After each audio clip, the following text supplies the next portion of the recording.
Hi guys, जय विराज, जय अग्रकुली. सकाळी उठलो, fresh बीस झालो, निमी झाला, मला बोलावला. बोलतं चल केस कापून येऊ. माझी चप्पल द्यायची होती. गाईस केस बीस कापून चप्पल द्यायला आलो. यो बाई दुकान सोडून इथं बसलाय. काय बोलता गाईस? चप्पल विप्पल बदलवली न चाललो घरी. आता घरी गेलोच भेटू. गाईस घरी पोचं नाही, निलेश झाला बोलावला. बोलताय चल गणपती आणायला जाऊ. गाईस आता निलेशचा गणपती नेताव. आता गणपतींच्या घरीच नेलो भेटू. आता निलेशच्या घरी आणलं गणपती.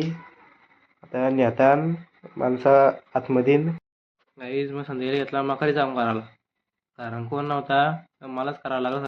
गाईज फायनली 2 तासानंतर मकार रेडी झालेली आहे. गाईज 2 तास लागले मकारीला बनवायला म्हणा. गाईज मकारीचं काम झाला न घेतलं ऑनमधलं पडदा लावायला.